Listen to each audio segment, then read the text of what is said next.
Hoy tenemos a María de Latidos en Borrador para hablar de un tema apasionante detrás de las máscaras o la dictadura de las máscaras. Bueno, le hemos puesto varios títulos. Y bueno, mientras va entrando un poquito, antes de entrar en materia, muchas gracias, Pilar, por unirte. María, si me da un poquito de permiso y por dar un poquito de valor también a la comunidad alrededor de un poco la actualidad que está sucediendo ahora mismo. Y mientras va entrando también alguna otra gente, bueno, quería comentar un poco sobre... Hola, ¿qué tal, Marta? Eh, Fantástico, ¿eh? Si no puedes estar todo el rato, pues lo que puedas. Por ejemplo, respecto al tema del antivirus, que ahora está, nosotros lo tenemos cerca de España, el barco y demás, un poco comentar que este virus, ayer lo aprendí a través de un artículo de la traumatóloga Geek. Es un virus bueno, que ya sabréis que viene de los ratones, pero que la característica peculiar que tiene, que viene en la zona de la Patagonia y de Sudamérica, que ha evolucionado para ser un virus zootrópico, es que no me acuerdo bien la palabra, pero que la característica es que se puede pasar de persona a persona, cosa que antes no estaba ocurriendo. Había habido casos en la guerra de Corea, donde habían fallecido más de 3.000 soldados por encharcamiento de pulmones, por sangre y demás. Pero bueno, en este caso, esta es la peculiaridad y yo lo quería tomar un poco como punto de reflexión. La vida es bastante incierta, pueden pasar muchas cosas inesperadas, como ya nos pasó con el COVID, pero hay algo que sí que podemos controlar y es esa fortaleza, ese vigor del que a mí me gusta hablar, esa soberanía biológica, y eso se conquista día a día. Entonces, claro, nos acordamos un poco de lo difícil que es enfrentarte a situaciones complejas como de pronto un nuevo virus, y de pronto queremos estar muy fuertes de la noche a la mañana, ¿no? Pero esto no pasa. Yo hay una cosa además que estuve reflexionando hace poco. Yo llevo 2 años de mejorar mi biología, mi fisiología, mi salud, y entonces parece como que uno está mejorando, ¿no? O sea, como que uno está siendo un guerrero y está alcanzando unos niveles increíbles. Pero el otro día lo pensé y digo: "No, es que, es al contrario". O sea, desde niños ya nos hacen perder esa calidad biológica que tenemos, por naturaleza. Nos van metiendo las galletitas, nos van metiendo las comodidades máximas del mundo.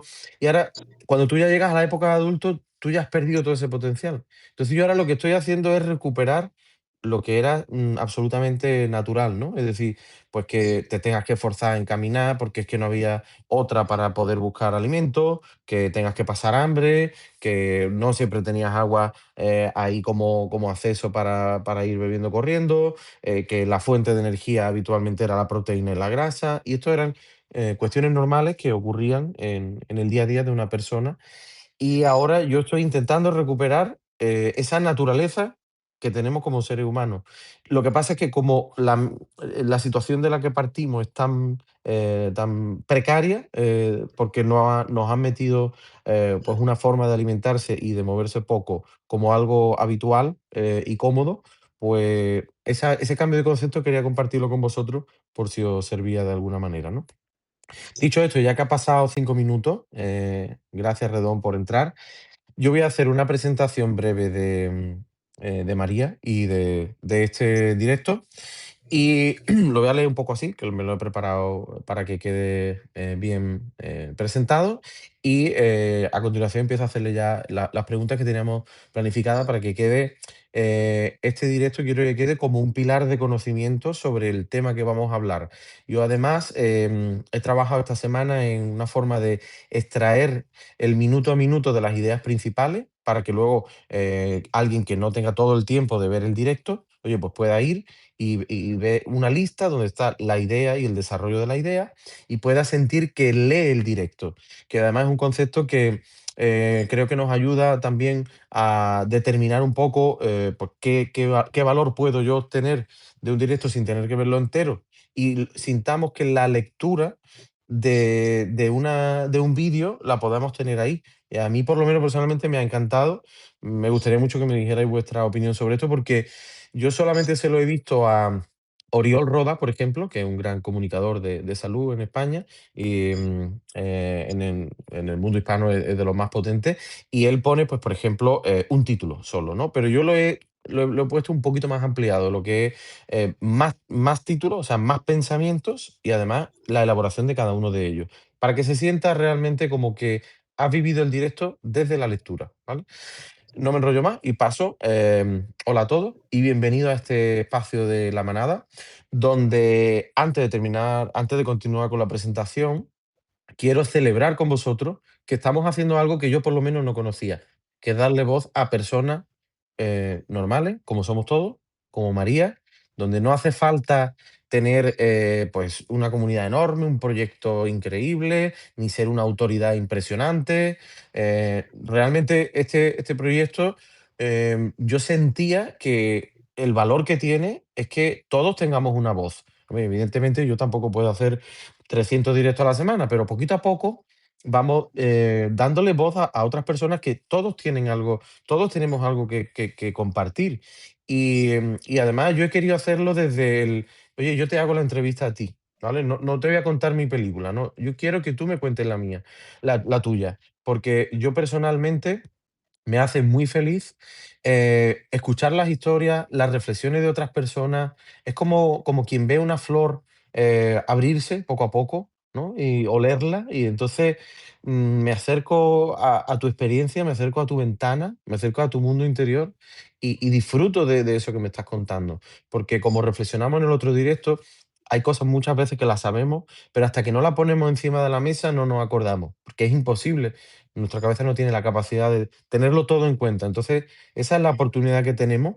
Y hoy nos toca hablar de algo que nos drena el vigor, de una forma silenciosa pero constante. Y es esa sensación de vivir rodeados de simulaciones y de máscaras que nos agotan nuestro sistema nervioso, ¿no? Al final, todos hemos sentido alguna vez esa fricción cuando intentamos ser honestos en un mundo que parece premiar la hipocresía, el quedar bien por encima de la verdad. Esa falta de coherencia es lo que realmente nos enferma. Quizás no hoy, pero sí mañana, y nos quita esa autonomía para decidir quiénes somos de verdad, ¿no? Entonces, María, que está aquí con nosotros desde Latidos en Borrador, ha escrito un texto que es una medicina pura porque se atreve a señalar una herida muy profunda y que además yo es algo que no me he encontrado muy habitualmente, la verdad, y por eso me llamó mucho la atención, ¿no? Y es decir, es cómo usamos las etiquetas, incluso la tecnología, para justificar las faltas de respeto o para violentar a los demás desde un supuesto victimismo. Lo que María nos explica hoy es vital para nuestra soberanía biológica, porque si no somos capaces de discernir entre lo real y lo que es una máscara, entonces terminamos perdiendo nuestra red de apoyo humana y nos quedamos solos, sosteniéndonos en cosas que no tienen criterio ni tienen sensibilidad.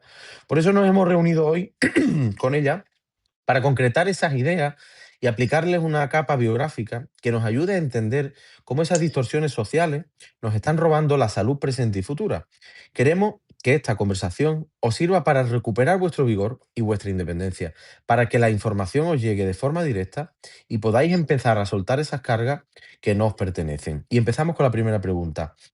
Comentas que el mundo premia la hipocresía antes de la autenticidad.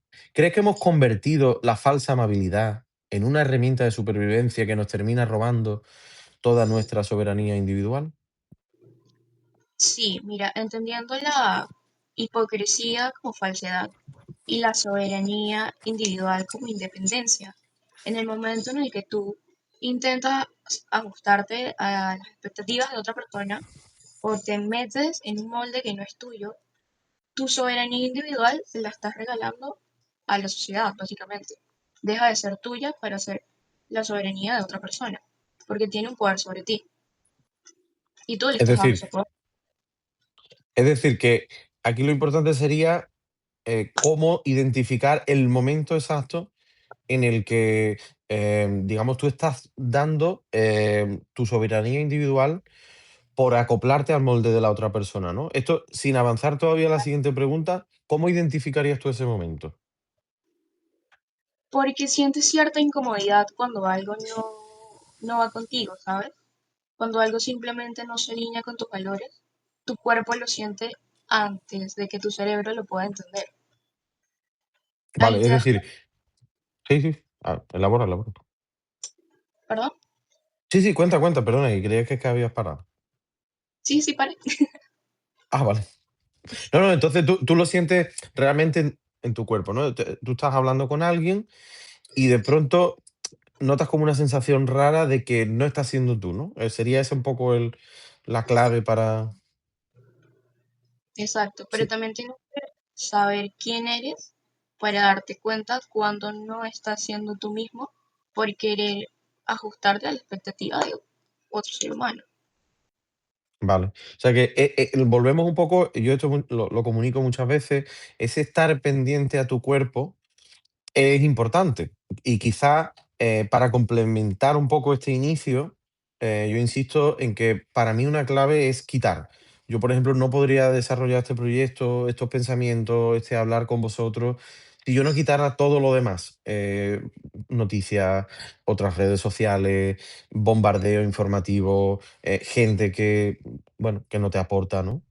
Y en ese caso, la siguiente pregunta, tú hablabas en el artículo de esa idea de usar, bueno, de que había una persona, ¿no?, que usaba la Biblia o otro dogma para justificar las faltas de respeto. ¿Cómo podemos diferenciar cuando alguien tiene valores reales o cuando solo usa una etiqueta para violentar a otra persona?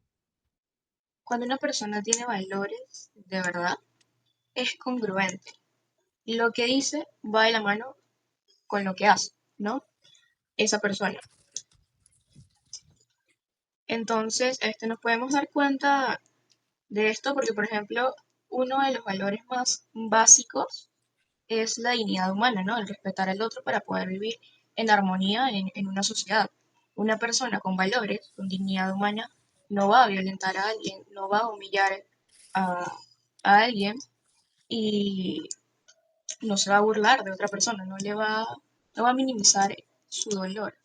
¿Entiendes? Entonces, teniendo en cuenta esto, por ejemplo, muchas personas creen que la verdad absoluta está en la Biblia y es completamente respetable la religión que tiene cada quien, ¿no?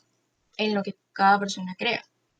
Pero también hay que tener en cuenta que la Biblia es una interpretación de una persona en lo que dijo Jesús.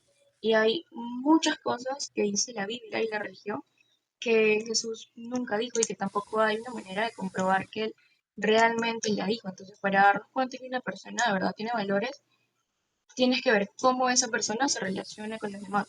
Tienes que ver que haya esa congruencia entre lo que dice y lo que hace. Esto es muy interesante porque yo aquí en este punto, respecto a la religión, lo que se dice y lo que se hace, y esto que estamos reflexionando, me encuentro que quizá muchas veces el humano se esconde detrás de la interpretación que decide hacer de un texto, por ejemplo, ¿no? Y luego, por otro lado, tú te encontraste entonces con una persona que, por un lado, atendía a esta religión, en este caso la católica, que predicaba X cosas, pero luego tú le observabas que su comportamiento era totalmente diferente. Sí, me acuerdo que ella me decía, todos somos pecadores, ¿no? O sea, como que todos somos pecadores. En la Biblia dice que todos somos pecadores, y, pero Jesús nos da un libre albedrío. Entonces ella usa ese libre albedrío, tener la oportunidad de decidir qué hacer y cómo hacerlo, lo usa para criticar a otra persona o para juzgar a otra persona, pero también estaba en este plan de víctima para violentar a la otra persona, no como esta persona era, en este caso, era una persona obesa.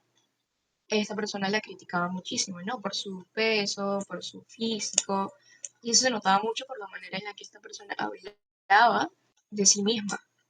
Y esas burlas y esas críticas que recibió las usa como un justificativo para criticar el cuerpo de otra persona. Es que está muy delgado, o es que a mí en mi caso me dijo parece un hombre. Así me dijo de repente, y yo quedé así, bueno, o sea, parece un hombre, porque yo ese día no había usado maquillaje, por ejemplo. Y sí, usaba la Biblia para justificar su odio.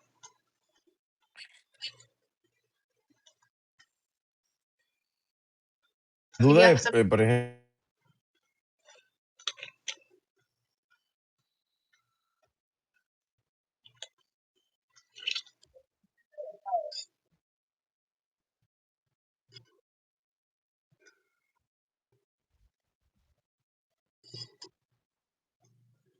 Disculpa, te escucho un poquito entrecortado, no logré entender lo que dijiste.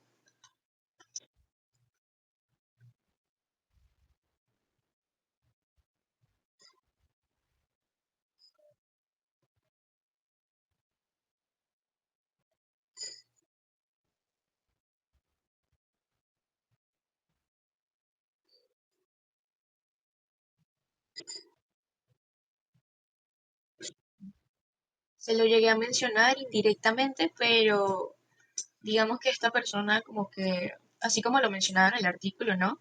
Que estaba dispuesta a escuchar otra opinión, estaba dispuesta a escuchar otras ideologías, pero siempre es el correcto y el de la otra persona iba a ser el incorrecto. Entonces como que sí escuchaba, pero no lo tomaba en cuenta porque para ella la verdad absoluta la tenía ella, por así decirlo.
Buscando el amor en... Pero a veces, aunque no tengamos ganas, yo os animo a que lo que es injusto se mencione. No sé si tú estás de acuerdo en esta reflexión. Claro, pero también pasa mucho que no es que no tengas ganas de refutarle o de hacerle ver a la otra persona que lo que está viendo no es correcto. A veces no sabes cómo hacerlo porque de repente lo que te dice es tan fuerte que te quedas pasmado, ¿no? Entonces también habría que practicar un poco el cómo defenderte ante ese tipo de situaciones. Claro, aquí es lo que pasa muchas veces, que es la incomodidad social de decir lo que no está bien. Entonces, aquí hay una frase que yo invito a la gente a practicar, más o menos, ¿no? Que, por ejemplo, tú te encuentras que esta chica está haciendo algo mal, ¿no? Entonces tú le dices, oye, ¿quieres que te deje con, bueno, pensando en que lo que tú estás haciendo está bien? ¿O quieres que te diga la verdad de por qué eso que estás haciendo está mal? Si quieres me callo, ¿eh? Y entonces tú la invitas, ¿no? No, entonces ella tiene que decidir. No, no, quiero seguir a mi rollo. Entonces, bueno, ya. Pero tú la has invitado a reflexionar, ¿no? Yo a mis hijos muchas veces les digo, oye, me dicen algo que está mal, ¿no? Entonces yo en vez de decirle, no, eso no es así, yo le digo, ¿tú quieres que te diga la verdad o te miento? Porque yo no tengo tiempo para, no tengo energía para perder en convencerte a ti. Si quieres te digo que sí. ¿Sí? Sí, sí, sí. Ya está, para ti. Pero esas preguntas que invitan a reflexionar, ¿alguna vez tú te la habías pensado? ¿Habías pensado en esa estrategia? No, no lo había pensado. Honestamente, no, no lo había pensado. Vale, bueno, pues te la dejo ahí un poco por si te sirve, ¿no? A veces las preguntas, claro, muchas veces vamos directos, ¿no? A alguien tú le dices, le dices algo que le va a levantar la defensa. Y entonces en la comunicación, quizás muchas veces las preguntas son llaves que abren puertas que de otra manera no. Y también es que a veces si no jugamos a este juego de la humanidad, pues bueno, yo creo que vamos a enlazarlo ya con la siguiente pregunta. Nos dedicamos a hablar con la inteligencia artificial y ya está, ¿no? Es decir, hay veces que uno no le apetece del todo, pero oye, hay que mojarse. Yo, por ejemplo, una manera de mojarme es con los amigos. Hay muchas veces que ya cuando me han contado un problema 3 veces, yo ya estoy aburrido. O sea, yo ya digo, bueno, otra vez más, o sea, nos paramos a pensar ¿cómo podemos solucionar tu problema? ¿O solamente quieres que te escuche? Porque yo la primera te la escucho, pero la segunda me sobra. Porque yo pararme a pensar para no aportar soluciones, te escucho una, pero no 100 no quiero. Porque es que para eso estamos aquí y nos reunimos y hablamos de cosas interesantes. Entonces, seguimos con la siguiente pregunta. ¿Usar la inteligencia artificial como soporte emocional parece que es el refugio perfecto para quien no quiere lidiar con la complejidad humana, que es lo que yo estaba diciendo, ¿no? Que ese fuego que tenemos que lidiar con la persona que tenemos enfrente. Pero sin embargo, ¿nos está volviendo esta tecnología más incapaces de discernir lo que es bueno y lo que es real? ¿Tú qué opinas? Sí, principalmente porque la inteligencia artificial, los chatbots más que todo, están hechos para complacer al usuario, ¿no? Ellos tienen una estructura en la que te hablan y te redactan y lo que esta inteligencia te dice suena verdadero aunque no lo sea. Y como constantemente te está complace a la persona, justifica también las malas acciones de la persona. Y esto puede hacer que la persona que está usando la inteligencia artificial como un soporte emocional no llegue a discernir lo que está bien o lo que está mal, porque apaga su empatía. Va a pensar que él está completamente bien o que ella está completamente bien y que lo que está haciendo y la manera en la que se está eh, relacionando con otras personas es la manera correcta. Aparte de que hay varios estudios en los que se ha visto, se ha comprobado que la inteligencia artificial desarrolla o no desarrolla correctamente las capacidades cognitivas de los demás. Por lo tanto, va a ser mucho más difícil que pienses, que reflexiones, que desarrolles tu pensamiento crítico. Y sin pensamiento crítico no vas a poder discernir lo que está bien y lo que está mal. Y muchas veces el problema entre discernir de lo que está bien y lo que está mal viene también porque el diablo a veces no se presenta como tal.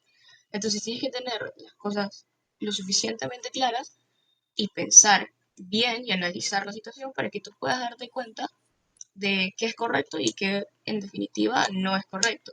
Cuando estás siendo sumiso, pensando que estás siendo educado, ¿no? Y cuando estás violentando, pensando que estás defendiendo tus valores. Claro, pero todo eso que tú dices, la verdad es que, oye, enhorabuena, porque no sé qué edad tienes, ¿te puedo preguntar tu edad? 20 años. 20 años. Maravilloso. Maravilloso 20 años. Con lo poco que te conozco, bien aprovechados, porque realmente has lanzado un pensamiento, creo que muy maduro. Estoy de acuerdo con que la inteligencia artificial está mucho por adularte, también porque es un producto que busca que lo usen, ¿no? Como todo producto, cuanto más agradable, mejor. Entonces, pero claro, yo siempre estoy pensando en soluciones. Yo lo que veo frustrante es que también, claro, cuando tú hablas con la gente quiere mucho que le den la razón. O sea, realmente las personas, yo siento que quieren que tú te comportes como una inteligencia artificial, ¿sabes? En la que le validas sus errores, como por ejemplo pasaba con esta chica que lo que hacía era criticar y ya está. ¿No sientes tú algo parecido? Sí, sí, por supuesto que sí, pero también suele pasar mucho que, si te das cuenta, es como sociedad, estamos en decadencia, o sea, de verdad la sociedad está muy rota, porque qué tan solo tiene que sentirse una persona, qué tan excluida tiene que estar esa persona o qué tan rechazada tuvo que haber sido por su familia, por sus amigos, por su entorno, para que haya tomado la decisión de usar un chatbot que no tiene conciencia, no tiene criterio, no tiene alma, no tiene historia emocional, para que valide su propia conducta y su pensamiento y sus sentimientos. Claro, yo por eso creo que este espacio de Substack está siendo muy interesante. Yo por eso estoy superando también mis límites físicos y mentales para chuchar, para hacer cosas que generen estos espacios donde pensemos juntos, porque creo que primero que no es sencillo, ¿no? Para mí el primero también, ¿no? Yo a lo mejor tengo una preocupación y es que no estamos acostumbrados, o por lo menos yo no veo en mi entorno a decir, oye, hay que ver qué enfadado estoy porque es que mi hijo no para de decirme esto, esto y esto y me cabrea mucho. Entonces, creo que en Substack sí, estoy sintiendo, pues, esos pensamientos que la gente va lanzando.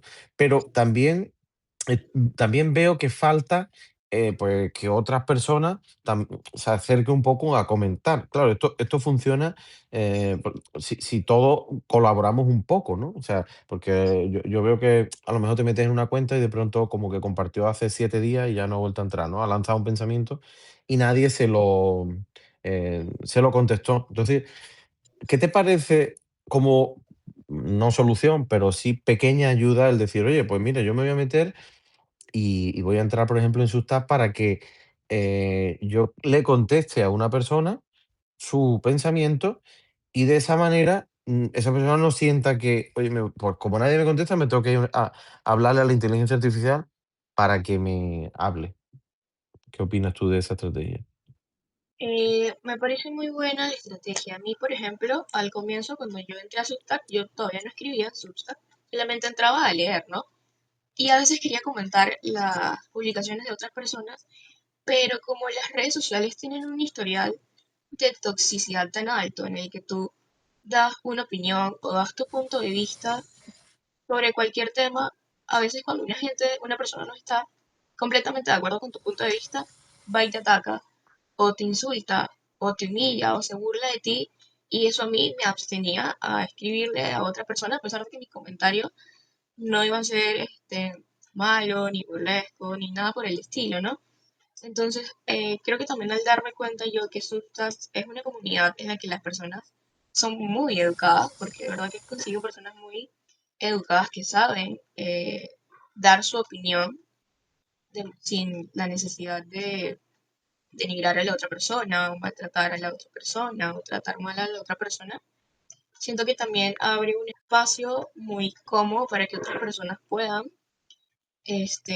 conversar, ¿no? Comentar y decir, oye, me gustó mucho tu artículo o tu artículo me hizo reflexionar acerca de cualquier cosa o de pronto algo que me pasó mucho con tu artículo en el que hablabas de los adultos que eran incapaces de vivir en su propio cuerpo fue el que yo honestamente no me lo había planteado. Y la pregunta que me hiciste después tampoco me la había planteado.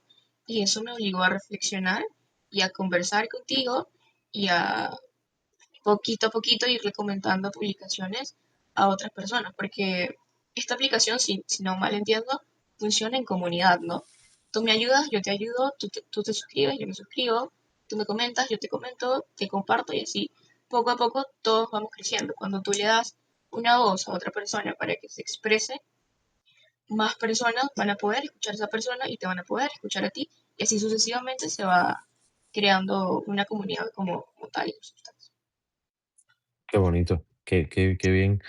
Por cierto, también tengo que decir, me encantan todos los hablares de las personas de Sudamérica, ¿eh? O sea, tenéis cada uno, cada país, cada persona tiene un cantar, hay un cantar ahí detrás que tengo que conocer más la evolución del lenguaje y del castellano, de cómo se ha creado esa, no sé si tú lo sientes, porque claro, tú hablas así pero, se siente por eso también lo de hacer los directos, ¿no? Porque se siente esa energía, ¿sabes? Se siente ese alma, se siente esa persona que como, esto que estamos comentando de hablarnos,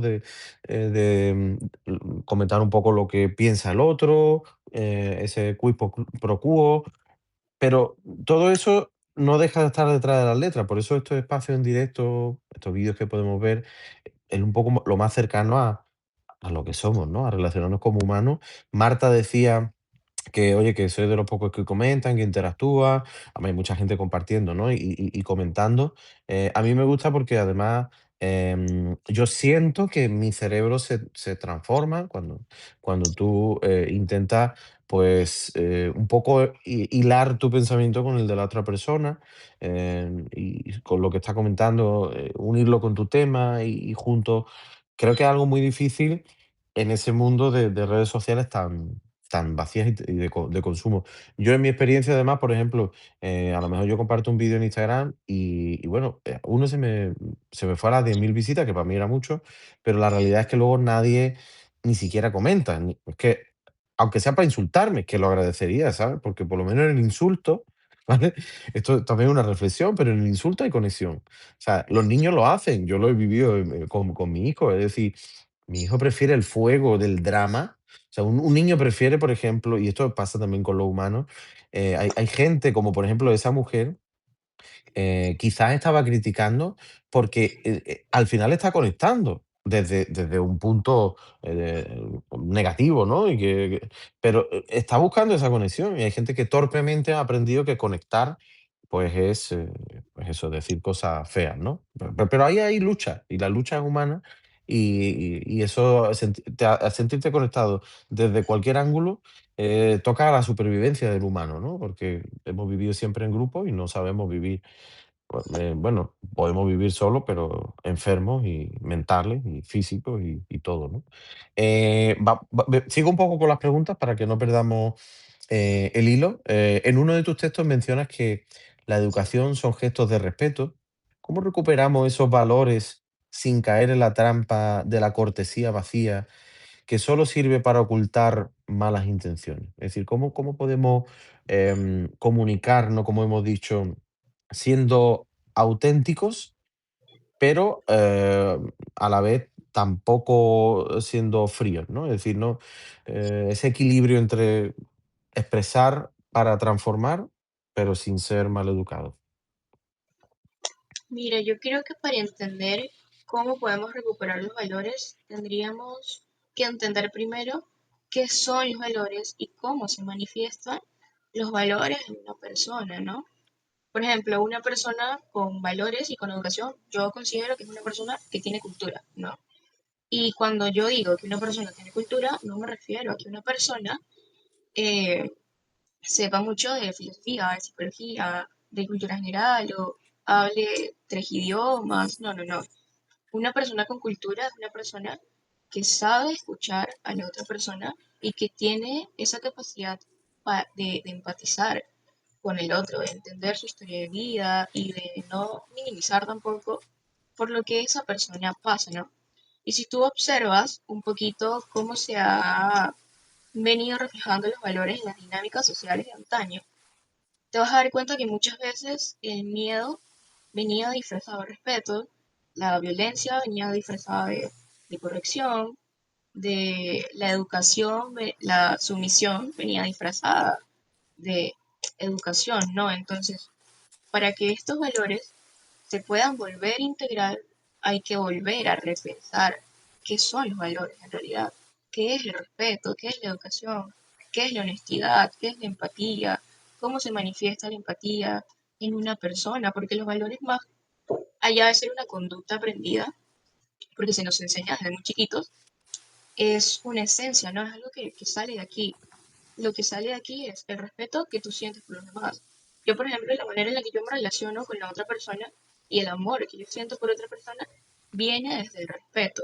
Si mi amor no viniera desde el respeto, seguramente yo me relacionaría desde la crítica, desde la violencia, desde la humillación, por ejemplo. Al final son conductas aprendidas y a la vez una esencia que la persona tiene. Para poder recuperarlas hay que volver a repensarlos, que son en realidad los valores. Oye, qué bonito, qué interesante lo que comenta. No es fácil ese ejercicio. Vamos para aportar valor, a ver si consigo concretar, y no se me va de la cabeza, algo que creo que es interesante. Ya se me ha venido. Uf, creía que se me iba a ir de la cabeza y me genera una frustración que se me pierda lo que quiero decir. Porque es que hay veces como que no lo recuperas, como que se te pierde en el cajón y dices, Sí, leche, no lo encuentro, no lo encuentro, qué frustración.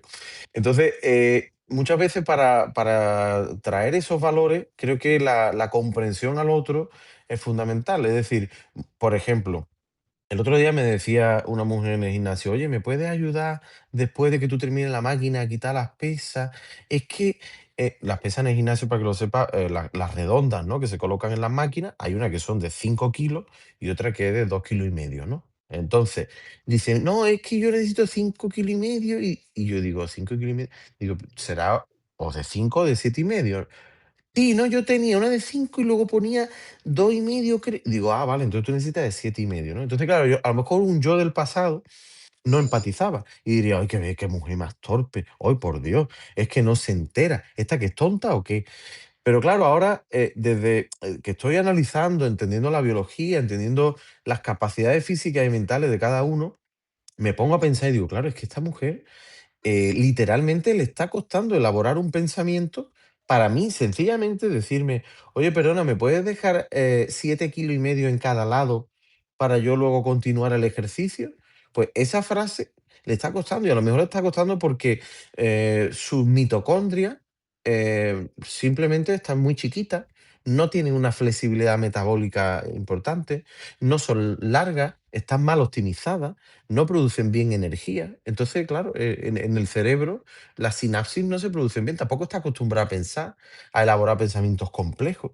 Todo eso es lo que yo ya comprender, digamos, el motor interno, es lo que a mí me hace que yo luego pueda comprender a la otra persona y, por lo tanto, conservar ese valor de la empatía. Pero digamos que el valor de la empatía sería como el reloj suizo que yo me pongo, pero si yo no entiendo el funcionamiento interno y solamente veo que se ha parado, pues entonces me cago en el reloj, ¿no? Y esto es lo que yo veo que le pasa a mucha gente. Vaya mierda de reloj, esto no funciona. No, perdona, es que ahora has hecho un movimiento tal y cual y por eso ha dejado de funcionar, pero que no es por otra cosa. O le falta pila, o no le ha dado cuerda, yo qué sé, o lo tienes que mover un poquito, como hay algunos relojes, ¿no? Entonces, por eso los valores creo que necesitan también un poquito de comprensión de cómo funciona la mente humana y las necesidades humanas. A ver si estás de acuerdo con... Si no estás de acuerdo, dímelo y que haya aquí fuego, ¿eh? Que se ¿no? sienta la confrontación, no pasa nada. Puedo estar equivocado. Fíjate que sí estoy un poquito de acuerdo contigo, porque para poder tener empatía, por ejemplo, tienes que poder entender la situación de vida de la otra persona, las circunstancias en las que se crió, la familia que tuvo, si de pronto fue una familia funcional o disfuncional, porque eso también interfiere mucho en la capacidad cognitiva de esa persona, ¿no? Por ejemplo, algo que te pareció sumamente sencillo con el tema de los discos, a ella le pareció muy complejo. Simplemente su cerebro estuvo limitado y no pudo pensar más allá. Claro, eso es lo que yo me encuentro, que falta entender las limitaciones y también falta entender el funcionamiento de cada uno. Se me viene otra historia que creo que puede aportar mucho valor. Había un entrenador de piragüí, no, creo que era de vela, ¿no? Entonces iban a competir un hombre y una mujer en una competición de vela y él estaba tranquilo y ella estaba nerviosa. Entonces, perdona, creo que era al revés. Él funcionaba nervioso y ella tranquila. Entonces, él, que es nervioso, la veía tranquila y decía, esta va a cometer un fallo. Tú te tienes que poner nerviosa. Y ella era justamente al contrario. Decía, este tío está nervioso, como no se relaje, va a cometer un fallo. Entonces, claro, el entrenador lo sentó y le explicó, oye, es que él necesita estar nervioso, ¿no? Y él necesita estar como con ese subidón de cortisol para que esté atento a todo lo que hay que hacer. Y ella, por el contrario, funciona y opera mejor cuando mantiene esa calma y esa tranquilidad que le permite, pues si hay algo, algún fallo o alguna cosa inesperada, pues poder retomar el control de la situación. Y entonces cuando ambos se comprendieron el uno al otro cómo funcionaban, pues entonces ya los conflictos y las discusiones pararon. Y a mí eso me ha pasado también en pareja, ¿no? Mi mujer funciona pues a tope. Oh, ¿por qué hay que hacer esto? Lo otro. Y entonces, si yo veo cuatro pues yo guardo 4 silencios y dejo simplemente, pues ya está, ya la ha dicho. Muchas veces la gente simplemente necesita soltar su ansiedad. Y cuando ya la ha soltado, pues tú vas ayudando a eso que ella te ha pedido o lo que la otra persona. ¿Qué te parece esta reflexión? Sí, me parece muy exacta tu reflexión. Algo que acabo de leer ahorita, que dice Miguel, dice, hoy hablamos precisamente sobre cómo el sistema propicia que las personas pierdan los valores y la honestidad, porque los valores no pagan las facturas y la gente termina haciendo lo que sea por el dinero. Eso termina notándose en todo. Algo de lo que leí hace muy poco, realmente no profundicé completamente en ese tema, fue sobre la conciencia de clase, ¿no?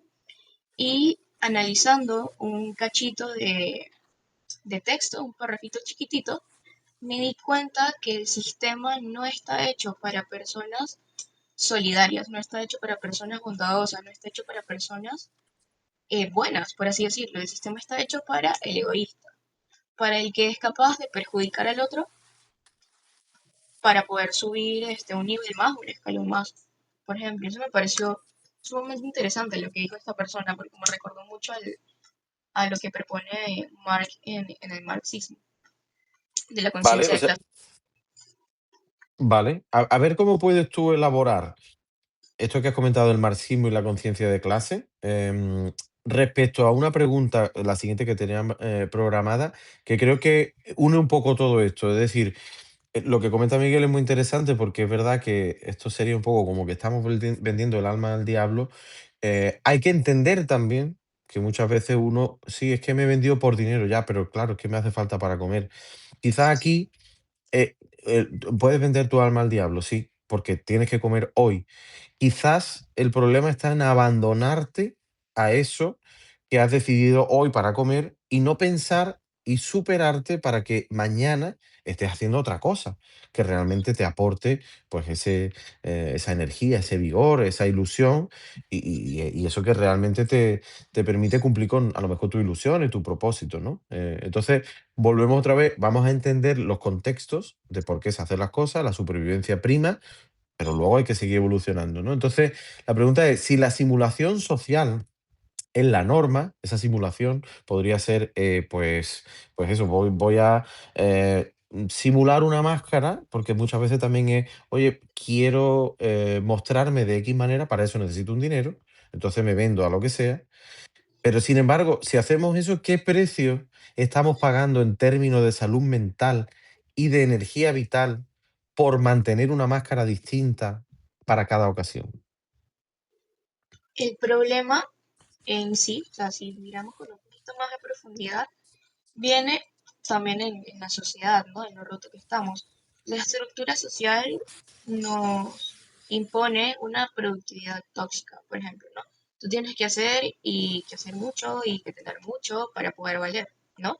Esas son las expectativas sociales, ¿no? Que tú puedes hacerlo solo, tú puedes surgir solo y la verdad es que puedes, pero también necesitas de una red de apoyo, también necesitas de alguien que te ayude, que te tienda una mano y que te ayude a surgir. Cuando no tienes una red de apoyo, ni alguien que te apoye, ni que te ayude, es cuando te empiezas a poner estas máscaras sociales, ¿no? Entonces, cuando tú te pones una máscara y dejas de ser tú mismo para adaptarte a las expectativas de otra persona, eres más propenso a sufrir de ansiedad y depresión, porque estás intentando encajar en un molde social en el que es difícil encajar porque cada quien es muy distinto.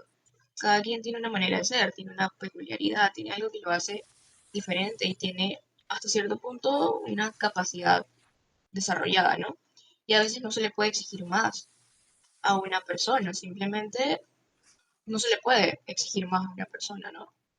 O también puede ser que esa persona no esté dispuesta a exigirse más a sí mismo para poder ser como es, sin miedo a nada y poder surgir tranquilo, ¿no? Y no necesitar de venderle el alma al diablo para tener algo para comer. Claro, esto es muy interesante. A mí me suscita una reflexión, ¿vale? Yo siempre voy buscando cómo podemos aplicar esto, bajarlo a tierra para quien nos esté escuchando diga, bueno, vale, todo esto para cómo lo aplico yo en mi vida. A mí se me ocurre, pues, una reevaluación, por ejemplo, pues, de esos grupos de amigos que tiene. Hay gente que tiene cero grupos de amigos, otros que tienen uno, otros tienen dos, tres, cuatro. Entonces, un poco pensar, oye, ¿cómo me siento yo en este grupo de amigos? ¿Y cómo me siento en otro? Mira, me acuerdo que veía un podcast donde, o sea, un tío ya con mucho dinero y en Estados Unidos, casa fantástica, de incluso de 1 millón, 2 millones, 3 millones de dólares. Bueno, pues él decía, claro, si yo ahora me junto con gente que tiene casas de 10 millones de dólares, pues yo me siento con mierda, entre comillas, ¿no? O sea, yo me siento que tengo que cambiar de casa, porque la casa del otro es todavía más grande. Entonces, muchas veces, cuando yo me junto con un grupo de gente, mi sentido de pertenencia al grupo, esos valores, esa máscara que yo me tengo que poner es distinta, porque entonces de pronto yo soy el pobre, cuando a lo mejor tú ya partes de una situación en el que el 99,9% de la gente jamás va a alcanzar en su vida. Pero aún así, tienes una vida de mierda, perdona, porque empiezas a compararte con el que tiene, con los 3 4 amigos, que a lo mejor no van a ser muchos más, ¿no? Pero con los otros 3 4 amigos que en vez de tener una casa de 2 3 millones, la tienen de 10 15 20 30. Y entonces ya tú te sientes como poco. Entonces, hay veces que esto en escalones más bajos, pues nos vamos a lo mejor, pues puede ser el conflicto, se me ocurre, el grupo de amigos, que es que pues todos tienen coche y tú no. Pues tú ya empiezas a sentirte como que eres el que no encaja, porque no tienes coche, pues ya empiezas esto se puede solucionar si tú mentalmente, oye, no dices, es que yo no necesito el coche, es que yo prefiero que lo tengan mis amigos, porque yo no tengo ese gasto. Entonces te vuelves inteligente y dices, no, es como yo no quiero tener barco, yo quiero tener amigos que tengan barco y que ellos se gasten la pasta y me inviten. Y me lleven a los mejores sitios, eso es lo que yo quiero. Y quiero que tengan Ferrari y Porsche, y esa es mi ilusión. Y Lamborghini, pero que lo tengan ellos. Y que me den paseo y yo me pego mis 4 vueltas. Y yo no me siento menos, yo me siento afortunado porque yo pienso en, qué bueno que no tengo que pagar toda esa pasta, ni tengo que dejar de hacer cosas que me gustan para adquirir esa máscara y luego montarme en su estatus. O sea, yo estar de menos es una ventaja. Y esta reflexión normalmente no la hace la gente, normalmente es al revés. Pero claro, como van en automático, no se paran a pensarlo. ¿Qué te parece? Perdona que haya robado un poquito aquí pero era para elaborar algo que creo que puede aportar valor. ¿Qué opinas tú de todo esto que he contado? Tiene muchísimo valor lo que dices, ¿no? Transformar esa inferioridad en un superpoder, por así decirlo de alguna manera, y en vez de sentirte inferior por no tener tanto como los otros, sentirte afortunado por esa inferioridad viene también de medirte con una regla que no es tuya, ¿no? Esa regla es de la otra persona, que tiene la capacidad para pagar un yate, que tiene la capacidad para pagar un Lamborghini, y también el tema de los estatus sociales muchas veces también es cuestión de suerte. La gente dice que la suerte no existe, que es la oportunidad de la mano con la preparación, ¿no? Pero yo conozco personas que están muy preparadas, que son muy capaces, pero que la sociedad no les da la oportunidad de crecer por cómo se ven, porque no cumplen con los estándares sociales. Entonces, también es cuestión de suerte, pero en realidad es una estructura social que ya está muy, muy, muy arraigada. Por elaborar el pensamiento respecto a lo que tú has dicho, me parece muy interesante. Hay una cosa respecto a la suerte, que lo único que no podemos elegir en la vida es esa suerte de dónde nacemos. No es lo mismo si naces en un barrio pobre, humilde, con tiroteo y droga, a si naces en un barrio de Los Ángeles, con ya tu casoplón de los 10 millones. Ahí, de ahí estamos claros. Pero lo que haces con la suerte que te ha tocado, eso sí es responsabilidad tuya. Claro, Pero, pero es responsabilidad tuya y últimamente también pienso, y no lo es. Es decir, si yo no me he encontrado con un espacio, imagínate aquí, ¿no? Esta conversación. Por eso a veces hago cosas, aunque no tengo energía. Yo a lo mejor no tengo energía para hacer este directo y lo hago porque sé que a lo mejor le puede dar esa chispa a alguien en el que diga, claro, es que si yo no tengo ese conocimiento del por qué pasa, pues tampoco puedo. Es que, claro, desde arriba, cuando ya lo sabemos, ¿no? Es como si tú juegas, yo qué sé, a un videojuego y de pronto ves a un niño que está jugando a videojuego y no sabe que el truco es abrir la puerta, no sé qué. Y tú dices, no es tonto, si es que no lo sabe. Ya, ya, pero es que tú te has pegado 10 horas para averiguar la puñetera puerta.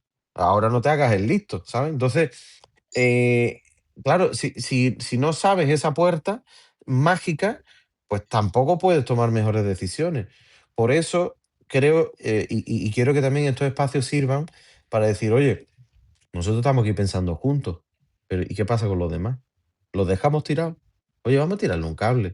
Bueno, no te va a dejar la vida convenciendo a la gente para que entre en su aquí a pensar juntos, porque, pero de vez en cuando, oye, pues podemos tirarle un cable. Oye, pues mira, el otro día tuve una conversación aquí. ¿Por qué no te metes y te descargas la aplicación y entonces vamos intentando que las personas tengan esa información para saber que quitarte una máscara y no ponerte la del otro, a veces es una ventaja. Y una reflexión que se me ocurre también. Cuando tú, por ejemplo, consigues que alguien que tiene más que tú haga algo por ti, tú le estás haciendo un favor. Porque cuando alguien, imagínate, ¿no? Te invita a una cena cara, ¿no? Y te ha invitado. Ese invitarte está haciendo que él se siente que pertenece más al grupo, porque te está cuidando a ti. Pues tú no te sientas inferior, coño. Déjate querer, déjate cuidar. Porque cuando tú también te dejas cuidar, estás ayudando al que tiene muchísimo más de lo que tú te crees, porque el que tiene tanto que no sabe qué hacer con lo que tiene y que muchas veces no ayuda a otro por miedo a que le quiten. Con lo cual, si hay una relación de confianza en el que alguien te quiere ayudar y tiene más, y tú te dejas querer, también le estás ayudando a esa persona.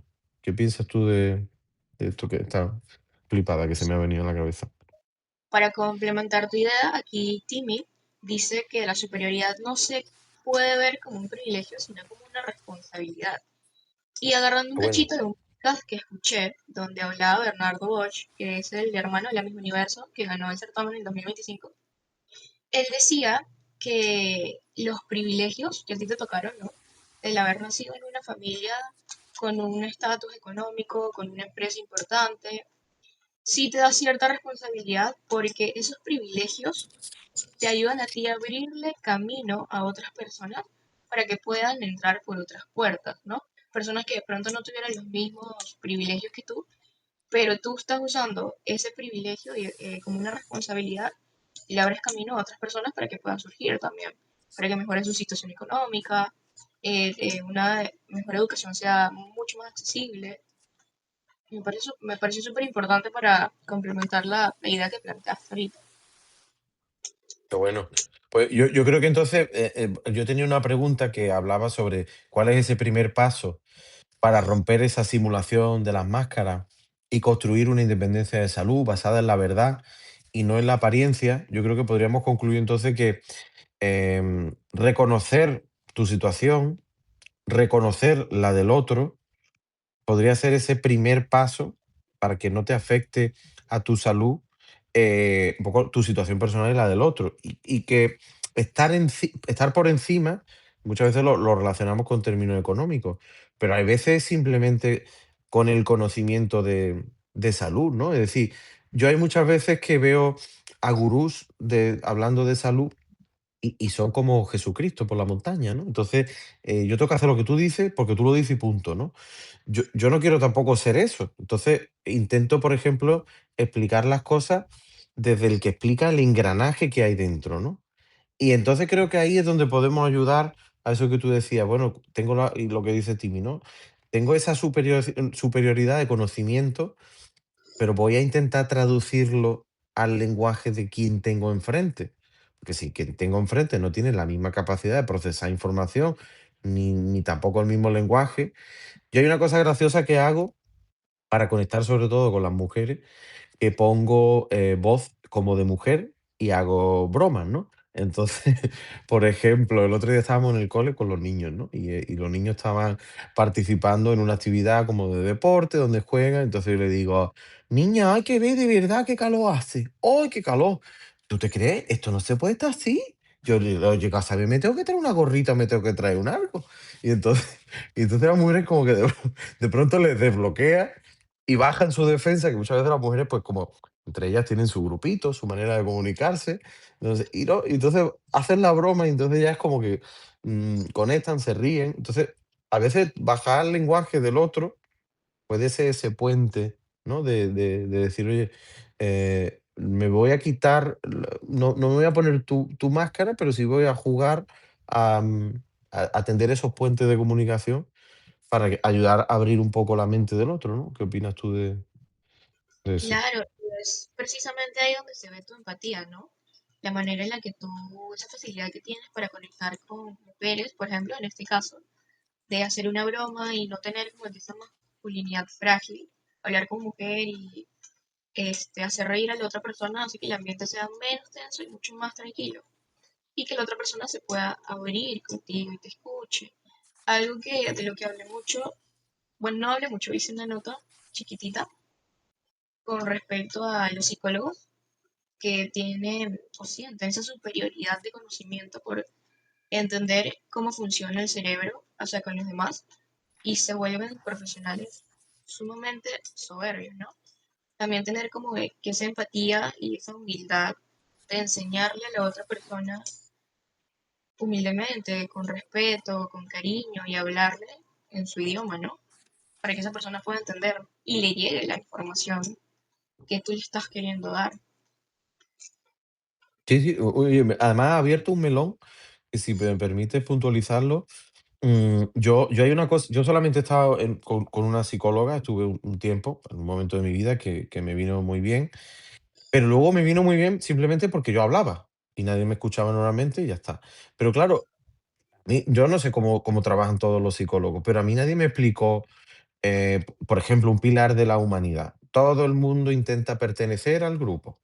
Todo lo que hace la gente, sea malo o bueno, está intentando pertenecer, y si hace cosas malas y tal, es porque necesita ser escuchado y se siente en peligro y tal. Entonces, intenta analizar lo que pasa en tu entorno, a ver quién está fallando porque lo único que está intentando es pertenecer, o porque no está siendo escuchado, que son dos de los dolores más importantes de la humanidad. Pues ese descubrir de qué hay debajo de la alfombra y cómo funciona el mecanismo del reloj interno de las personas es lo que yo he hecho en falta, más para dártelo como herramienta para que tú luego vayas por la vida y digas, ah, espérate, voy con estos prismáticos, uy, a ver, mira este lo que está haciendo, pues lo está haciendo por esto y por esto. Yo a mi padre se lo hago también y le da mucho coraje. Papá, estabas diciendo esto porque te estás dando cuenta, tú reconoces a tu niño no escuchado y abandonado y que hay que escucharte tus tonterías, ¿te estás dando cuenta o no? Por lo menos si te estás dando cuenta. Luego ya te escucharemos y punto, ¿no? Pero ¿tú eres consciente o no eres consciente? Y entonces es que tú estás todo el día no hay que analizar las cosas, claro, la gente no quiere que lo analicen, ¿no? Pero estas conversaciones creo que son interesantes para que ayudemos a otros y a nosotros mismos a ver un poco qué hay detrás de la cortina, ¿no? No sé qué opinas tú respecto a esto que he contado, ¿no? Sí, sí, sí, sí, estoy muy, muy, muy de acuerdo contigo con ese tema, ¿no? A veces los psicólogos no te explican, como que solamente te escuchan y de pronto te dan algún tip que tú puedas implementar, pero no te explican el por qué tú te estás sintiendo así, o el por qué estás pasando por esta situación, o el por qué se te está complicando tanto salir de una situación difícil con alguien. Y si muchas veces pasa eso en terapia, y si no sucede eso de que no te explican, a veces hasta hay psicólogos que te juzgan por sentirte como te sientes, ¿no? Es donde tú ves cuando alguien es un mal profesional de psicología. Claro, es que yo tengo la sensación de que sí, entiendo que la filosofía del proceso, por ejemplo, de la psicología es, no, que el paciente se dé cuenta. Ya, joder, pero es que yo, pero vamos a ver, si el oasis está a 300 metros, a 35 grados para la derecha, ¿yo por qué tengo que pegarme dando vueltas al mapa entero para no encontrarlo nunca? ¿Sabes? Como si estoy en un videojuego. Yo en esa sensación me sentí como si yo a lo mejor estoy jugando con mi mejor amigo o con un tío que le estoy pagando para que me enseñe a jugar videojuegos y yo me pego 85 horas para descubrir una cosa que tú a lo mejor me dices: "Mira, tira para aquí, y dale a estos 4 botones y ya lo tienes". Ya está. Mira, ahí, por ejemplo, me acuerdo de la película Ready Player One, que no sé si la habéis visto, pero bueno, es como un mundo ya un poco así destrozado, donde la gente está todo el rato con la gafa de realidad virtual y todos van jugando a un juego en el que hay que pasarse a un monstruo final, y entonces todos van para adelante, ¿no? Entonces, hacen la carrera y siempre acaban fallando. Hasta que uno se da cuenta que lo que hay que hacer, y el truco es, al inicio de la carrera, tira marcha atrás. Hace todo lo contrario a lo que hacen los demás. Y ahí empieza el truco para pasarse la pantalla final. Ya no me acuerdo de mucho más, ¿no? Pero bueno, un poco esta filosofía de decir, oye, vamos a buscarle, vamos a enseñar, vamos a aprender los trucos y vamos a comunicarlos, porque hablar del truco detrás del truco de magia, ¿no? De cómo funciona el truco de magia, en vez de quedarte con el secretismo del mago, esto es lo que realmente transforma, o por lo menos yo así lo siento, no sé si tú lo sientes igual. Sí, pasa que también el psicólogo tiene que, existe algo que se llama ética profesional, ¿no? El psicólogo no te puede decir, haz esto o haz lo otro, te orienta. Pero si un psicólogo te explica el por qué eh, una situación te generó esa sensación o sea, te hizo como que entrar en un bucle, pero sí sería mucho más fácil para la otra persona poder reflexionar y decir, ah, bueno, de pronto no pude pasar el nivel porque estaba haciendo todo lo contrario a lo que tenía que haber hecho, ¿no? Vale. Evolucionamos o pasamos a las últimas tres preguntas. Tere, hola, gracias por entrar y por estar aquí. Eh, a veces parece ser, que ser víctima nos da derecho a atacar a otros. Esto lo veo mucho, ¿no? Las heridas que tenemos, pues parece como yo he sido víctima, pues que otros también lo sean, aunque lo hagamos en automático, ¿no? Entonces, ¿cómo evitamos que nuestras heridas personales se conviertan en la excusa perfecta para anular, eh, a mí me gusta decir el vigor, ¿no? Esa energía de quienes nos rodean? ¿Cómo podemos conseguir ponerle freno a la potencia de nuestras heridas para que no afecten a otros? Sanándolas. Tienes que sanar tus heridas y una parte de sanar tienes que entender que el dolor es tuyo.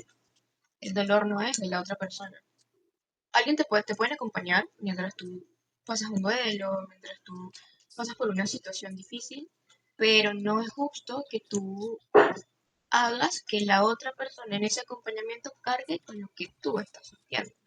Entonces, esa madurez también de saber que lo que tú sientes te corresponde única y exclusivamente a ti y que eres la única persona que puede sanar eso, porque tú tienes que verte, que reflexionar y decir, bueno, estas situaciones me ponen en tensión, ¿no? Y yo en tensión eh, soy grosero. ¿Qué puedo hacer yo para que la próxima vez que yo esté en tensión no sea grosero con la otra persona?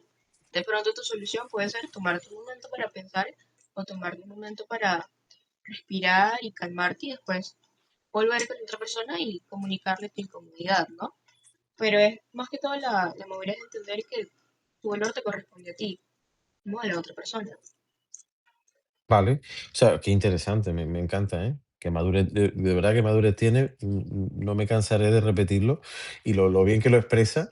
Yo creo que entonces podemos concluir que, como tú dices, para poder sanar, hay también que saber expresarle al otro, lo que tú quieres comunicar.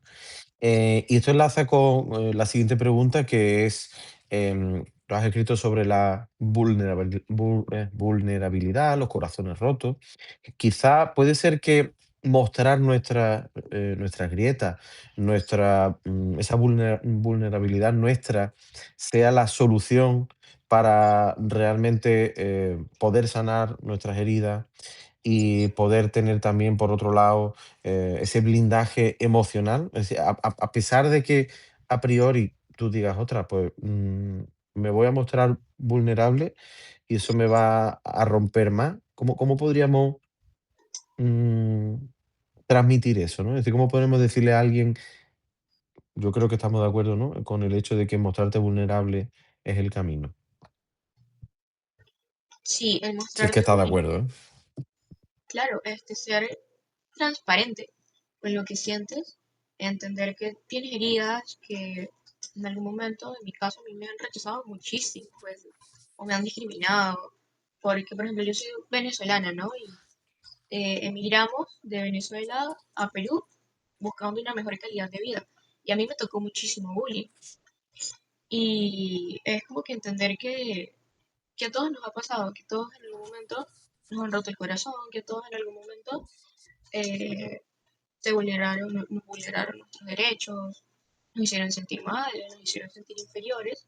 Saber que no solamente tú has sentido eso, sino que otra persona también lo sintió, te da como cierta seguridad en vulnerabilizarte con los demás, ¿no?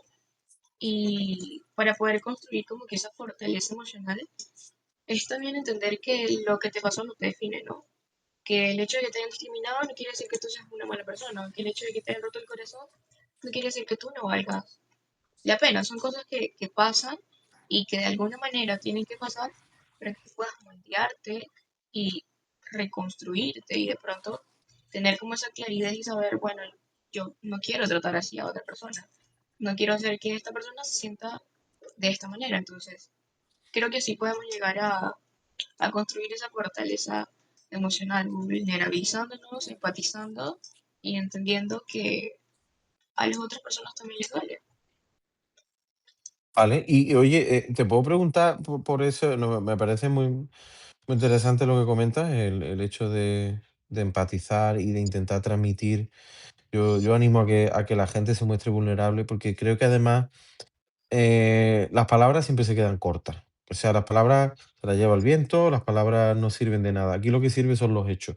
Las palabras sirven para entender lo que hay que hacer, pero como no te pongas a hacerlo, no inspiras, ¿no? Es decir, si tú no te muestras esa vulnerabilidad, al final tampoco la vas a conseguir, no vas a conseguir que el otro haga lo mismo, ¿no? Y al final un poco hay que como evangelizar a través del ejemplo, lo que yo siento, ¿no? Y con los niños pasa igual, ¿no? Es decir, yo, por ejemplo, pues si quiero transmitir que tomar el sol es bueno, no gasto energía en decir, es que nene, lo que tiene que hacer es tomarse, porque eso activa las mitocondrias y los rayos infrarrojos, entonces yo me siento listo, escuchado, no sé. No, yo cojo, me pongo a tomar el sol y los niños preguntan, papá, ¿dónde estás tomando el sol?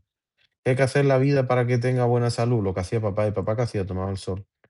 Pero el niño no se va a acordar, o la persona no se va a acordar de que es que tú le calentaste la cabeza, o, sino que lo inspiraste con lo que tú hacías. Es un poco lo que creo yo que, ¿no? Y entonces, a ver, ¿estás de acuerdo con esto? O, si no estás de acuerdo, dímelo, ¿eh?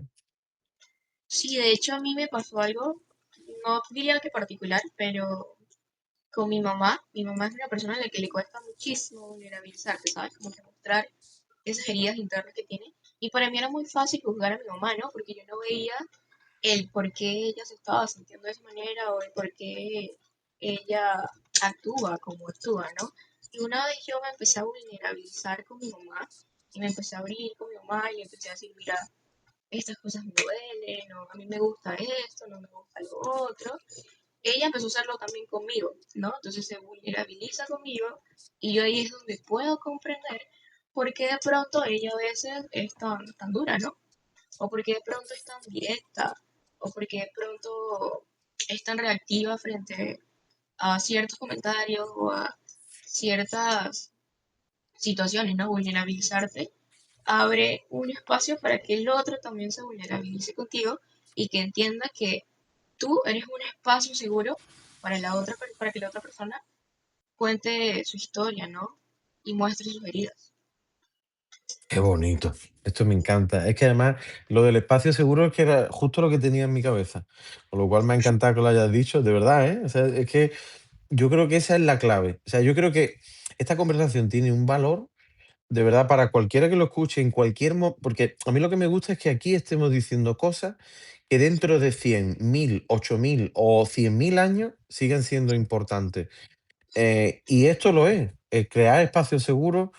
Creo que siempre van a faltar mensajes para conseguirlo, porque creo que el tema de, mira, ahí Timmy te está validando lo bien que lo explicaste, ¿no?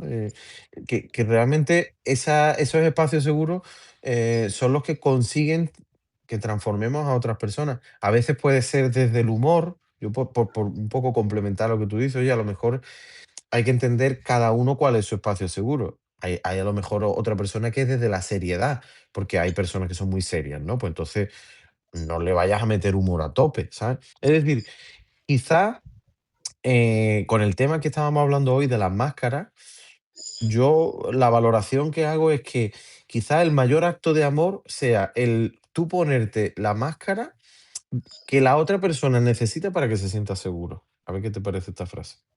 Claro, perfecta. La frase está demasiado precisa. Vale. Entonces, ese acto es verdad que es duro y es difícil, porque cuando tu ego es blando, tiene inseguridades, no está sanado, ¿sabes? Ahí es difícil que tú te dejes, ¿no? Por eso el proceso de autosanación te permite, pues ya empezar un poco a generar esos espacios, ¿no? Yo quería hacerte una pregunta, si no la puedes contestar porque es algo muy personal, me dices que no, ¿no? Pero respecto al tema del bullying, me ha llamado la atención por qué una venezolana tan amable, tan cariñosa como se te ve, tan estupenda, de pronto va a Perú y qué reproche o qué amenaza pueden sentir esas personas con las que tú te juntabas para que te hagan bullying. Pasa que el venezolano tiene como una fama, o sea, en ese momento tenía fama de delincuente, ¿no? Las personas decían, los venezolanos vinieron a quitarnos los trabajos, vinieron a quitarnos los maridos, porque yo me acuerdo mucho que escuchaba eso, ¿no? Las venezolanas vinieron a quitarnos los maridos, porque en Venezuela hay una historia con certámenes de belleza, ¿no? Entonces, hay cierto estándar de belleza en Venezuela y las mujeres venezolanas suelen ser como que coquetas, les gusta retirarse, pintarse y toda la cosa. Y hay un grupo actualmente, de hecho, también de delincuentes, ¿no? Que se llama el Tren de Aragua. Este grupo de delincuentes nos dio mala fama, ¿no? Todas esas personas que vinieron a delinquir nos dio mala fama. Y en el tiempo en el que a mí me hacían bullying, había un tema de descuartización, ¿sabes? Donde habían descuartizado a unas personas. Y aquí lo importante no era que descuartizaran a las personas. Aquí lo importante era que los venezolanos descuartizaron a esa persona, ¿no? A mí me parece que es indiferente la nacionalidad de, de alguien, ¿no? Que delinque. Una persona que delinque es un delincuente, sea de donde sea, ¿no? Entonces, estas personas también tenían como que, me atrevería a decir, algunas, cierto complejo de inferioridad, ¿no? Como uno es carismático, tiene facilidad de palabra, tiende a agradarle un poco a la gente, a los negocios le daban el trabajo a un venezolano, ¿no? Porque jalaba más clientes, o vendía mejor, o se relacionaba mejor con las personas, ¿no? Entonces empezaron a tener estos prejuicios y este complejo de inferioridad y nos hacían bullying. Pero también hay que tener en cuenta de que yo era una niña, yo estaba en primer año del bachillerato, de secundaria, ¿no? Y muchas de las cosas que mis compañeros me decían a mí eran repetidas. Todas esas cosas las escuchaban en mi casa. Porque un niño tampoco entiende mucho de lo que es el tema de descuartización o de pronto no lo asimila como lo asimila un adulto. Entonces ellos al vivir en estos entornos y al escuchar repetidamente que nosotros somos malos, que nosotros somos deshonestos, que nosotros vinimos a delinquir, ellos proyectaban a sus papás literalmente en sí mismos. Y me bulliaban, me decían que era una descuartizadora, me decían que sí, me decían muchas cosas. La verdad que Qué me hacían mucho. barbaridad. ¿Qué edad era? ¿Qué edad tenía? Creo que tenía para ese momento unos 12, 13 años, más o menos. 12. Todavía no cumplía Vale. 13. Vale, o sea que, a ver, la verdad es que es muy injusto. Pero bueno, todo esto nos viene a yo por darle esa interpretación, ¿no? Eso lo hacen porque se sienten amenazados. Su grupo, su pertenencia al grupo, de pronto se ve amenazado porque llega una persona con mejores habilidades comunicativas, con mejores habilidades de gustar. Entonces, claro, está siendo una amenaza, porque lo que tú vayas a destacar de más es que yo voy a destacar de menos. Ya está. Eso pasa en todos los entornos, ¿no? No tiene ni por qué ser algo, puede ser una en este caso es que la nacionalidad más el hecho de lo de descuartizar, pues ya lo potencia todo muchísimo, ¿no? Pero bueno, puede ser simplemente que en tu mismo entorno, oye, pues yo qué sé, imagínate que estás en un trabajo y tienes un grupo de amigos, o sea, un grupo de compañeros y de pronto llega, pues, o si eres mujer, llega la que es todavía más guapa que todas las demás y que encima se arregla mejor y que encima hace el trabajo y que encima habla y se expresa fantástico. Uf. Claro, entonces lo que tendemos es a tirarle piedras hasta reventarla, para que se vaya y la hundimos.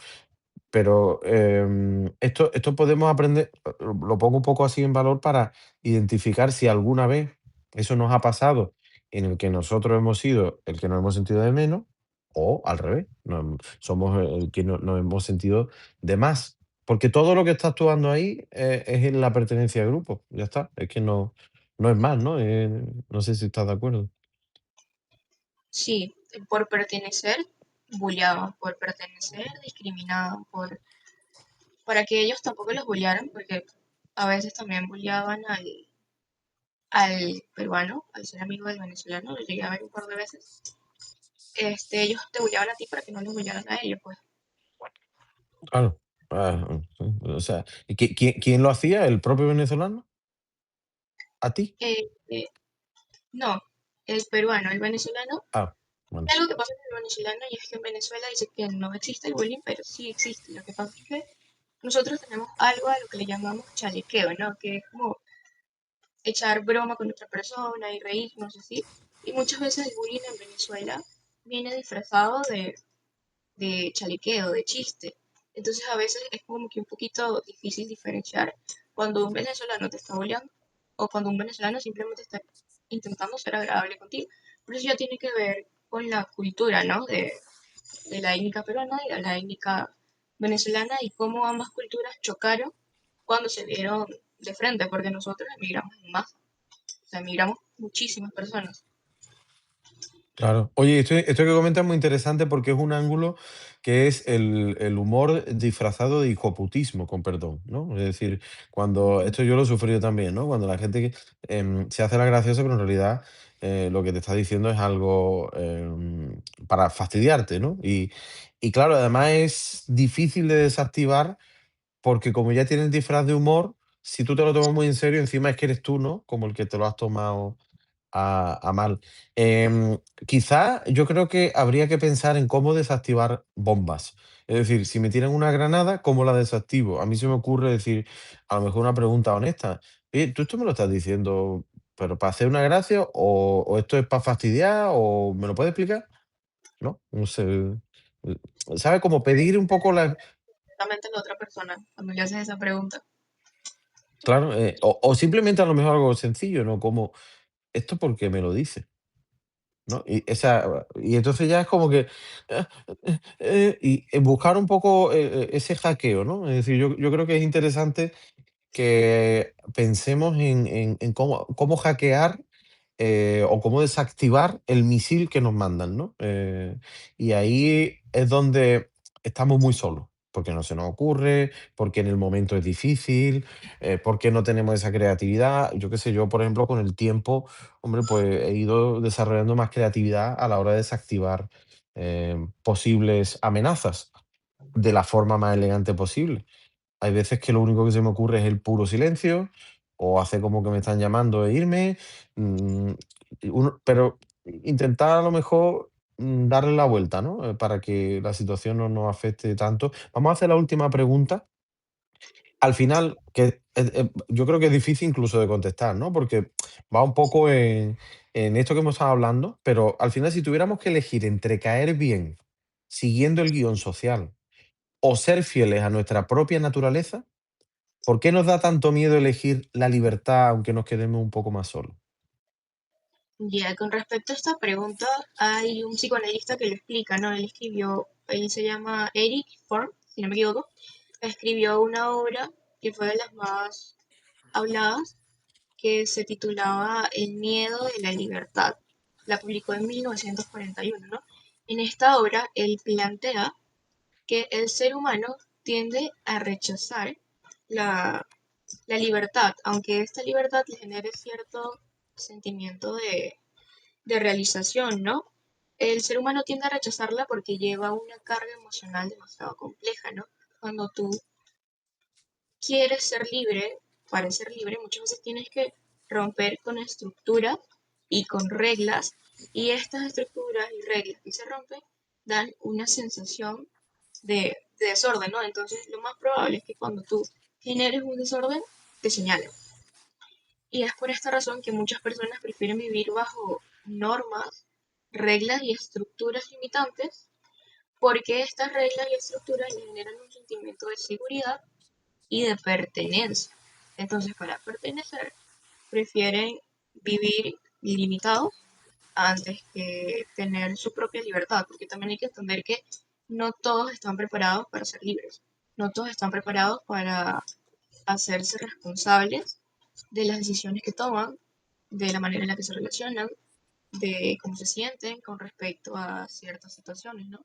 Entonces, porque también hacerte responsable conlleva a tener cierto nivel de madurez y aceptar y comprender que tú también a veces no vas a ser aceptado en la sociedad o en diferentes grupos de personas.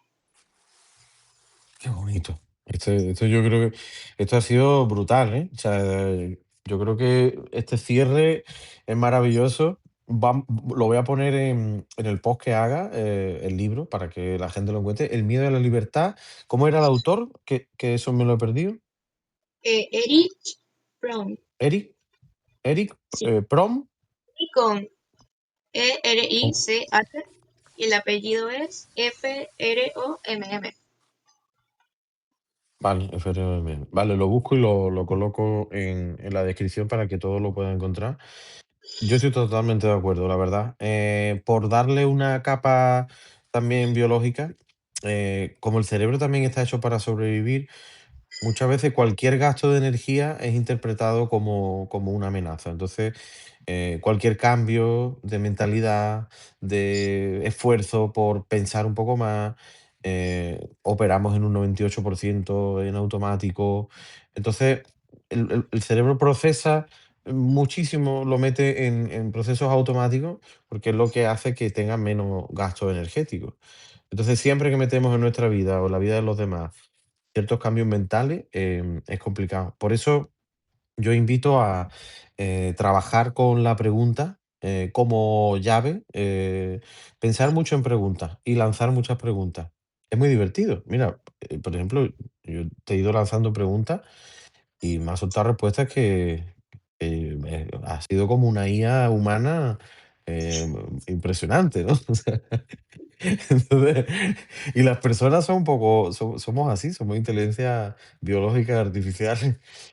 Incluso además, esto como una curiosidad, el otro día en Twitter, pues me metí en X, porque yo en X voy compartiendo también mis artículos para que el algoritmo de Google, que yo creo que lo escanea todo, me quiera, ¿no? Pero me salen cosas de esto de biología, de salud y demás, y decía que el ADN tiene 9 nano fabricantes, elementos que fabrican, construyen, pliegan, doblan, replican el ADN y que se siente como algo realmente artificial.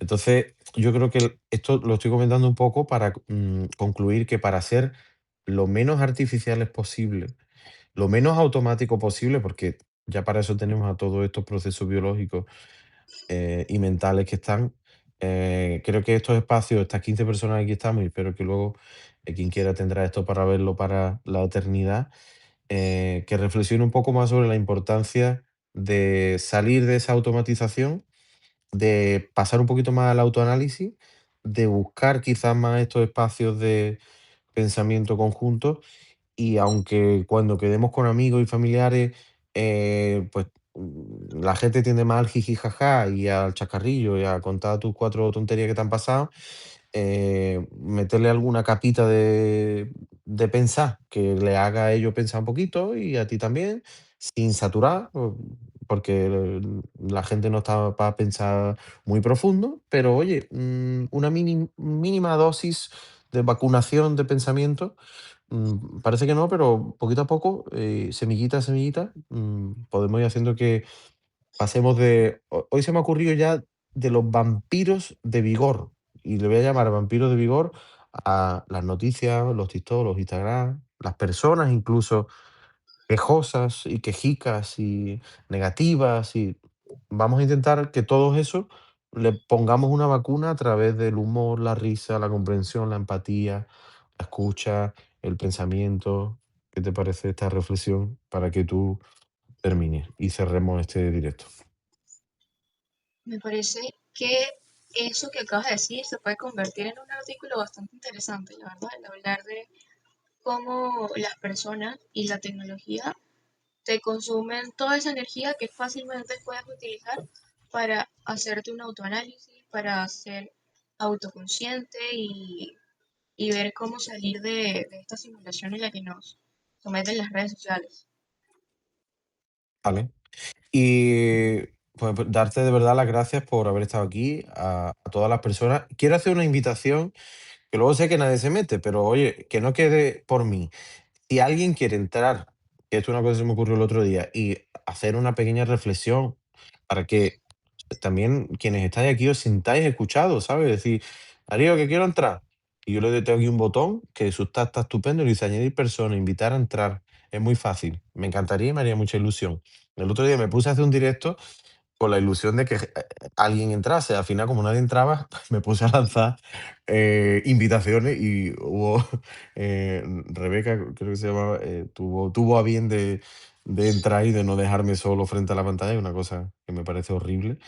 Pero oye, que en cada directo, si alguien quiere entrar un momento, hacer una reflexión y demás, a mí me parece que de lo más terapéutico que yo siento en mí, no sé si tú estás de acuerdo, y terminamos con esta reflexión, es poder elaborar un pensamiento y que alguien lo escuche. Sí, porque a veces también hablarle solo a una cámara tiende a ser un poquito más raro. Cuando conversas con otra persona es más dinámico y como que sientes menos presión de decir algo correcto o incorrecto. Sí, totalmente, ¿eh? Yo cuando me quedo solo ante la pantalla me parece de verdad de una tristeza depresivo.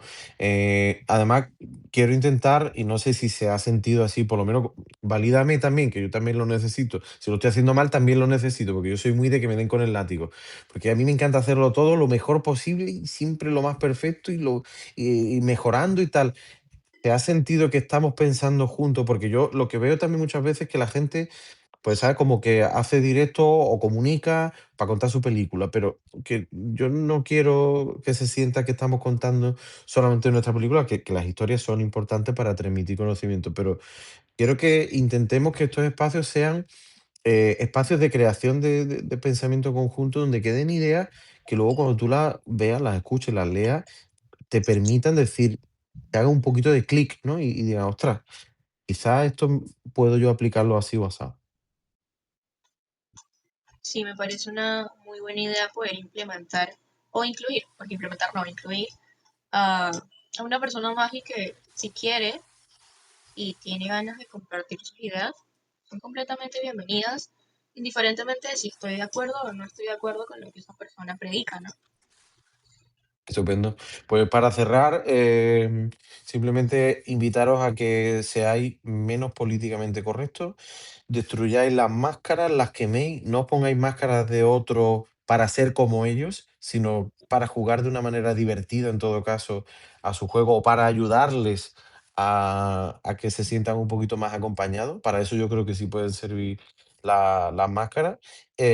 También ese ser un poquito más incorrecto, creo que está guay. Yo lo estoy practicando y creo que es divertido, porque es un poco como si están las avispas alrededor, o la abeja de la colmena, y tú le das con un toquecito y de pronto pues se mueven y se agitan más y nos sentimos más humanos también, porque hay veces que yo creo que ese ser tan, esta máscara de lo políticamente correcto hace que, no se, que todo se sienta como más frío, menos vivo. Antes sí teníamos que luchar porque, bueno, pues había que hacer cosas en conjunto y había que cazar y había que construir esto, había que tirar el árbol y cortarlo y la leña y había que afrontar muchos problemas juntos en el día a día para poder sobrevivir y esas discusiones y ese fuego y tal se vivía muy cercano y ahora, por como es la vida, no ocurre tanto y creo que nos da mucha salud mental el replicarlo y no sé, y el conversar de una manera más viva, ¿no? Como conclusión final, ¿qué opinas tú para que hagas tú el cierre, por favor, que no sea yo? Me Un perdí un cierre poquito, bonito. la verdad. Me perdí un poquito, pero sí, sí, sí, sí. Me parece muy cool poder quitarnos esa máscara y no solamente quitarnos la máscara a nosotros mismos, sino también invitar a los demás a que se quiten la máscara y muestren quiénes son en realidad, porque cuando tú muestras quién eres de verdad, vas a encontrar a tus personas, vas a encontrar a quien te quiera por lo que eres y no por lo que aparenta ser o por lo que parece representar. Me parece que sería muy bonito que todos nos podamos quitar esa máscara en algún momento, pero también lleva tiempo, ¿no? Sentirte seguro y empezar a mostrarte como eres. Yo creo que este es el cierre perfecto. Muchísimas gracias, María, por A ti, habernos aportado pues esa madurez que tanto he destacado, esa serenidad tuya, esa energía calmada, inteligente. Y a mí me ha encantado conversar contigo este rato, de verdad. Y vamos a seguir viéndonos en estos directos. Prepararé un post con un resumen de todo este conocimiento para que cuando nos sintamos un poco perdidos en nosotros mismos o en los demás, pues podamos volver a este espacio a recordar esos mensajes de manera sencilla para que nos quitemos las máscaras y disfrutemos lo uno de lo otro, si te parece. vale, gracias a ti por haberme dado el espacio. De hecho, es la primera vez que no le tengo tanto miedo a la cámara, porque antes le huía a las cámaras. Entonces, muchas Qué gracias bueno, por permitirme sentirme segura al expresar mis ideas. qué bueno. María, la cámara te adora. No le tengas miedo porque esto tienes que repetirlo. Tienes mucho que Gracias, decir y que muchas compartir. Nos vemos pronto. Muchísimas gracias a las 15 personas que habéis estado aquí y a todos los que veáis esto. Y seguimos compartiendo estos espacios y generando comunidad, dándole voz a cada hijo de vecino que merece ser escuchado. Hasta luego y hasta listo. la próxima. Luego. Hasta luego. Chao, chao.